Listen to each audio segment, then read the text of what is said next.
안녕하세요. 왜 이렇게 연상의 남자를 만나게 된 건지 그때는 어린 마음에 남들보다 여유가 있어 보이는 남편의 모습에 반해서 결혼을 결심했는데 결혼하고 나니 후회가 되는 부분이 더 많습니다. 그나마 연애할 때는 남편도 한참 때라서 괜찮았는데 결혼 후부터는 영 아니었어요. 더군다나 결혼하면서 남편의 권유로 저는 회사까지 그만두게 되면서 솔직히 집안일을 하고 나면 딱히 할 게 없어서 체력적으로 힘이 남아 돌았는데 영업맨인 남편은 퇴근하고 나면 많이 힘들어했어요. 그리고 퇴근 후에는 술 약속이 뭐가 그리 많은지 허구한 날 술에 떡이 돼서 일어나지 않는 남편을 보고 있으면 날이 가면 갈수록 불만은 더해졌습니다. 그나마 자녀 계획 때문에 결혼 2년 차까지는 남편과 저는 애를 많이 썼습니다. 하지만 아무 소식도 없어서 찾아간 병원에서 남편이 씨 없는 수박이라는 걸 알게 되어 버렸고 그날 이후로는 그나마 주기적으로 하던 노력도 없어지고 말았죠. 남편은 아무런 생각이 없는 건지 제가 먼저 어떻게 해보려고 하면 가족끼리는 그런 거 하는 거 아니라면서 은근슬쩍 방으로 들어가고는 하더라고요. 아이도 못 가지는 상황까지 되고 나서 생각이 많아졌습니다. 정말 이럴 거면 회사는 왜 그만뒀는지 그리고 이렇게 나이 많고 체력도 좋지 않은 남자랑은 왜 결혼을 한 건지 후회가 되었어요. 사실 저는 회사 일을 정말 좋아했거든요. 결혼 전부터 남편이 결혼하고 나서는 여자는 집안 살림하면서 애를 키워야 한다는 말에 가스라이팅을 당해서 저도 모르게 회사를 그만두기는 했지만 저는 나름 제가 다니던 회사에 애착도 많이 있었습니다. 중소기업이긴 했지만 회사에서 남직원들보다 훨씬 더 일을 척척 잘 해내는 제 모습이 너무 좋았고 여자라고 승진을 시켜주지는 않았지만 제게 기대를 걸어주는 사람들이 많았거든요. 심지어 부장님이나 부사장님까지도 저를 좋게 봐주셔서 저한테 이런저런 남자들을 소개를 시켜주거나 그런 일도 종종 있고는 했어요. 당시에는 남편과 연애를 하고 있었음에도 저는 그런 소개 자리를 거절하지는 않았습니다. 더욱더 안타까운 건 남편보다 조건이 좋은 남자들도 많았지만 그 당시에는 남편보다 저를 만족시켜주는 사람은 없었거든요. 그랬던 남자가 지금에 와서는 왜 저 모양 저 꼴이 된 건지 정말 밤마다 짜증이 납니다. 이혼 사유가 될 수 있다는 말이 거짓말이거나 지어낸 건지 알았는데 그게 아닌 것 같아요. 진짜 미리 알 수만 있었더라면 현재의 남편을 고르지 않고 다른 사람을 고르고 싶다는 생각뿐입니다. 그래도 남편은 저한테 상냥했어요. 8살 연하의 와이프라 그런지 저를 공주대하듯 대해줬고 자기 때문에 직장까지 그만둔 저에게 물심양면으로 지원을 해줬습니다. 딱 부부끼리에 그거 하나 빼고 다 잘해줬어요. 솔직히 이렇게 친절하거나 그러지라도 않았다면 아마 진작에 이혼을 했을 수도 있었겠네요.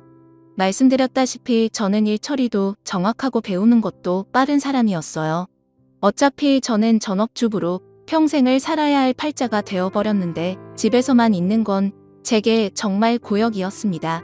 계획적이고 손도 빠른 편이라서 집안일이 아무리 많아도 점심때가 되기도 전에 웬만한 건 다 끝내서 딱히 집에서 할 게 없었고 무료했어요.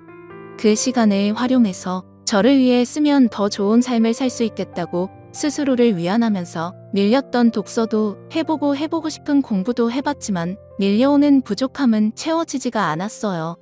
우울증까지는 아니었지만 집에 돌아온 남편에게 투정도 많이 했지만 남편은 항상 피곤하다 내일도 운전하면서 하루 종일 돌아다녀야 하기 때문에 체력을 비축해야 한다 하는 말도 안 되는 변명을 하면서 빠져나가기 바빴습니다.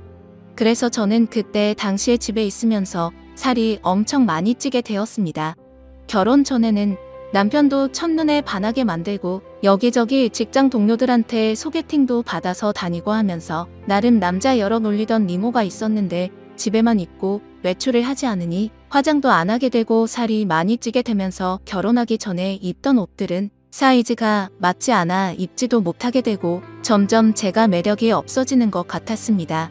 그리고 제가 살이 많이 찌게 된 이후로는 자격지심 때문인지 모르겠는데 남편도 저를 더 피한다고 생각을 했어요. 자존감이 낮아질 대로 낮아져 있던 그때 재활용을 하는 날 분리수거를 하다가 아파트 단지에서 이웃을 한 명 만나게 됩니다. 처음 보는 여자였는데 나이는 저보다 어려 보였어요. 아주 옷이며 신발도 잔뜩 비싼 브랜드로 도배해서 나와가지고는 재활용 분리수거를 하고 있는 거 아니겠어요? 사실 처음에는 속으로 욕을 했어요. 어지간히 돈 자랑을 하고 싶나 보다 싶었거든요. 이 시간에 분리수거를 하러 나온 걸 보니 저처럼 전업주부인 것 같은데 집에만 있으면서 저렇게 차려입고 다닐 필요가 있나 싶었거든요. 저랑 거의 똑같은 타이밍에 나왔는데도 불구하고 경비 아저씨가 저는 본체 만체도 안 하고 그 여자만 도와주는 것도 굉장히 기분이 나빴습니다. 아마 낮아진 제 자존감 때문이겠지요.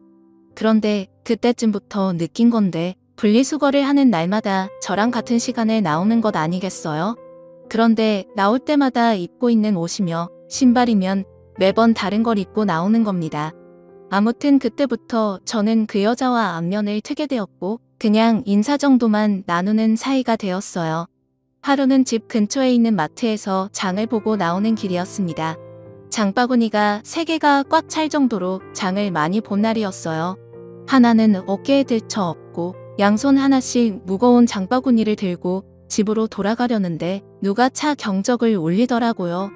그래서 길을 비켜줬는데도 계속 빵빵 거리길래 뒤돌아보니 그 여자가 딱 보기에도 비싸 보이는 외제차를 끌고 창문을 내린 뒤에 저를 부르는 겁니다.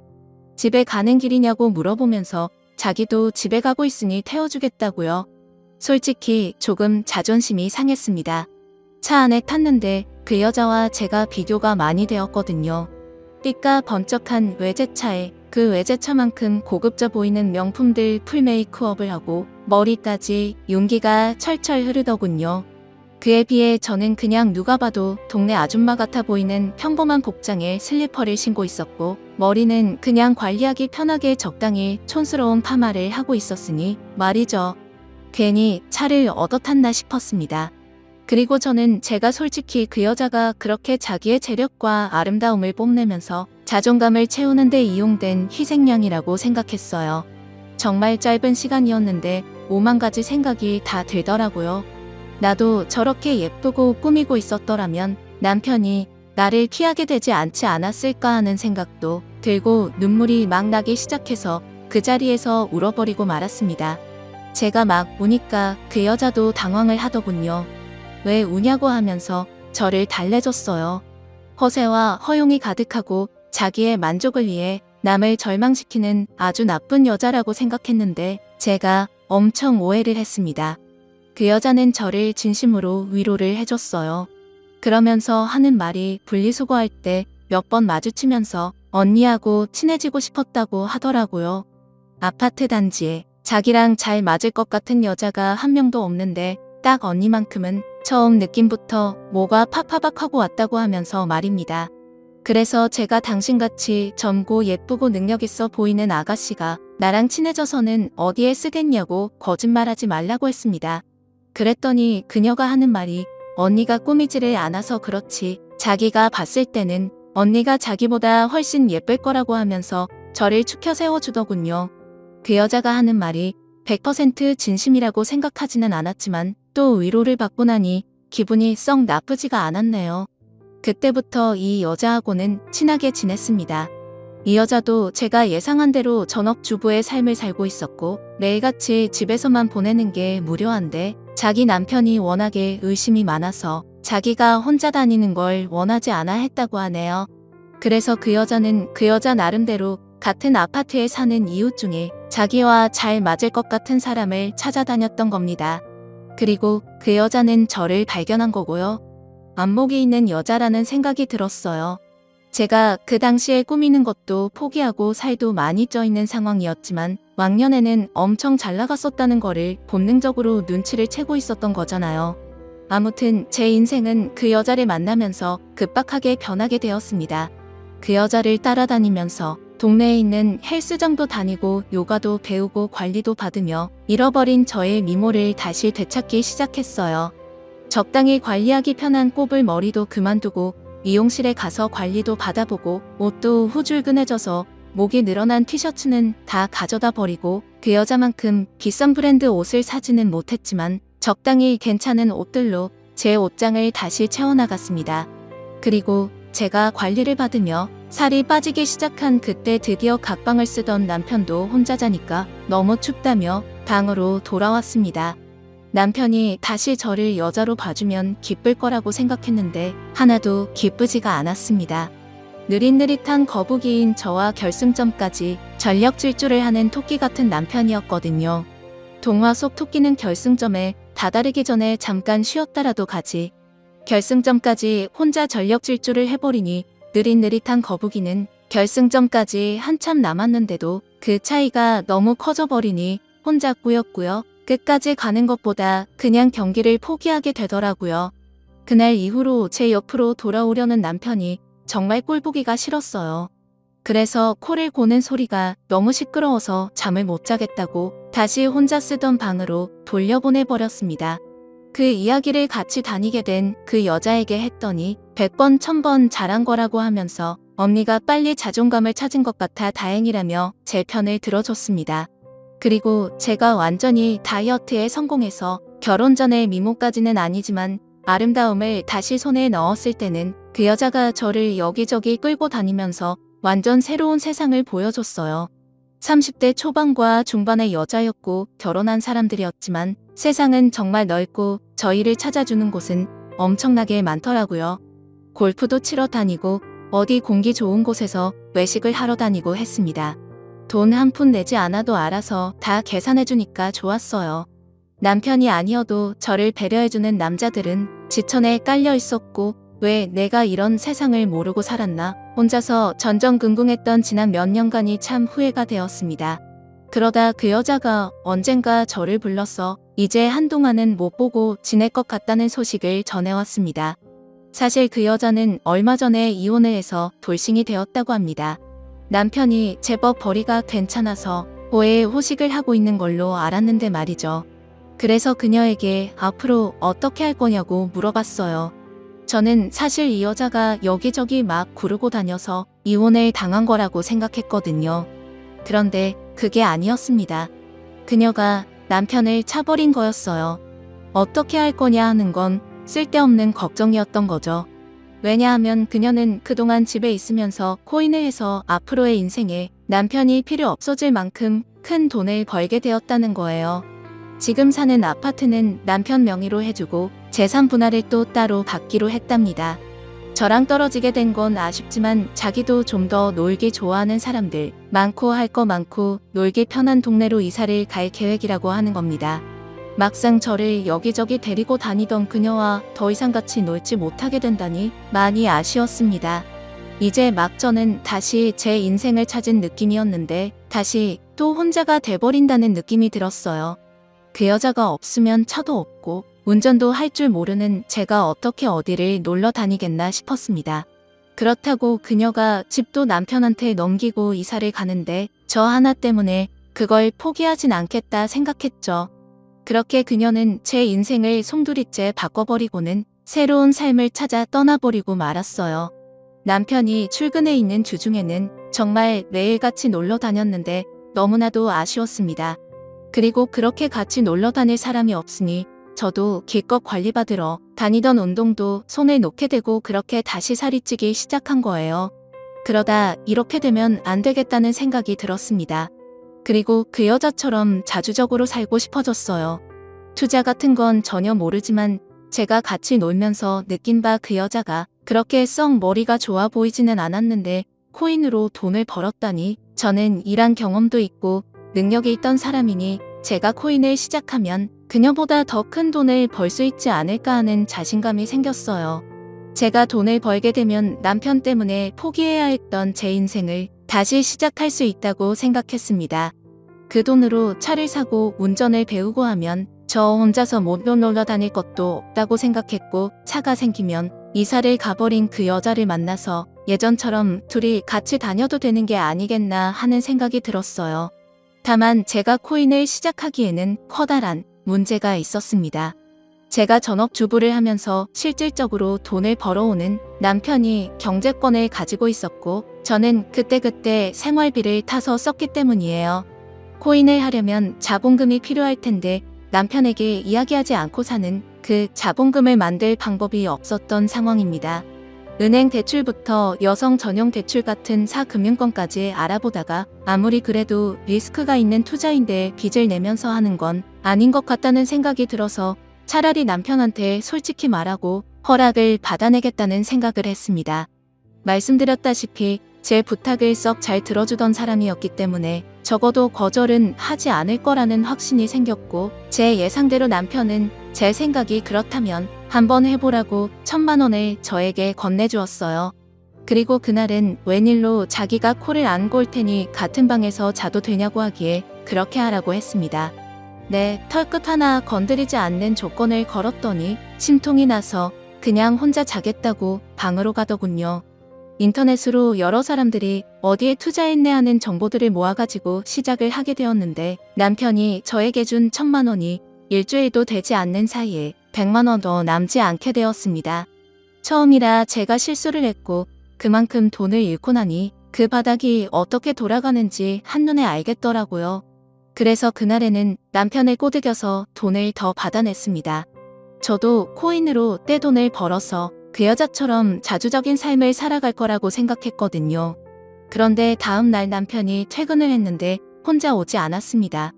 회사에서 알던 동생이라고 하면서 후배를 소개시켜 주더군요. 남편이 하는 말이 이 후배가 코인으로 대박을 내가지고 회사를 그만둔 사람이라고 합니다. 원래는 지금도 돈 굴리느라 바빠서 오지도 못할 사람인데 남편이 저를 위해서 특별히 부탁을 해서 데려왔다고 하더라고요. 어떻게 투자를 하고 치고 빠지는지 저에게 가르침을 주려고 말이죠. 제가 그런 거 필요 없다고, 나 혼자서도 알아서 잘할 수 있다고 했더니 남편은 그래도 일주일 전에 준 1,000만 원을 다 날려먹지 않았냐고 하면서 아픈 곳을 찌르더라고요. 앞으로 벌 돈이 얼마인데 그 정도는 내 경험비로 들어갔다 치면 되는 거 아니냐고 했더니 그 후배라는 사람이 그렇게 이쪽 일을 쉽게 받다가 거지가 되는 거 순식간이라고 하면서 자기도 확신이 있는 게 아니기 때문에 투자 종목을 알려줄 수는 없지만 그래도 도움은 될 테니 한번 자기 이야기를 들어나 보라는 거예요. 내가 알아서 한다는데 왜 자꾸 그러냐면서 성질을 부리니, 그러면 남편이 데려온 후배가 하는 말이 그러면 어떤 방식으로 제가 투자를 하고 있는지 자기가 지켜만 보겠다며 1시간 동안 제가 하고 싶은 대로 돈을 굴려보랍니다. 그래서 제가 1시간 동안 20% 이상의 수익을 내면 자기 도움 없이도 잘할 수 있는 사람이라고 생각하고 감나라 배나라 하지 않겠다고 그냥 돌아가겠다고 하는 겁니다. 그래프를 분 단위로 쪼개서 분석을 하며 저도 제 나름대로 이것저것에 분산해 가면서 투자를 했어요. 20분도 안 돼서 제가 투자한 것들이 올라가기 시작했습니다. 20%가 아니라 40%에 가까운 수익률을 내기 시작했습니다. 제가 이렇게 잘하는데 남의 도움이 뭐가 필요하겠냐고, 돈 버는 거 보이지 않냐고 하고 그 사람한테 이만 돌아가라고 했어요. 그랬더니 1시간 동안 지켜본다고 하지 않았느냐고 하면서 약속한 시간만큼은 보고 가겠다 하는 거예요. 그러고는 하는 말이 자기였으면 그만 돈을 떼겠다고 하는 겁니다.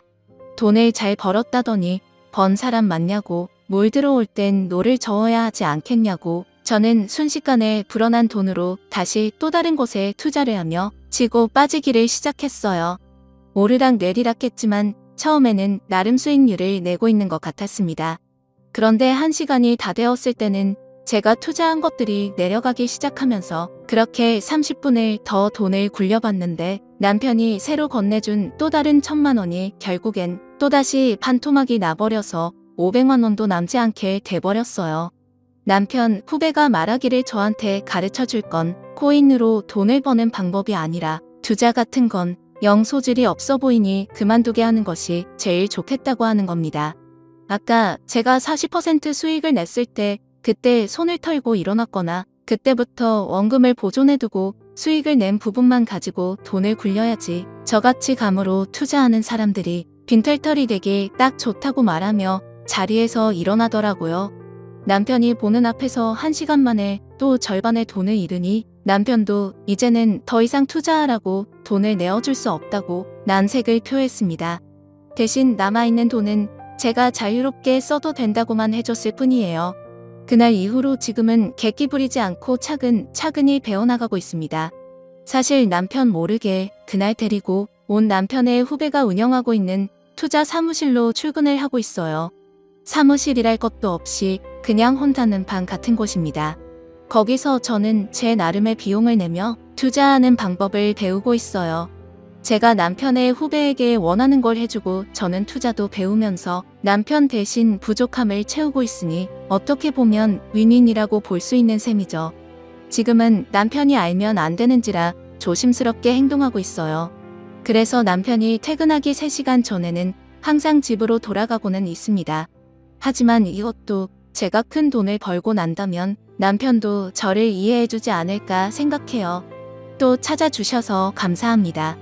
사연을 읽고 재밌으셨다면 좋아요, 구독, 댓글 부탁드립니다.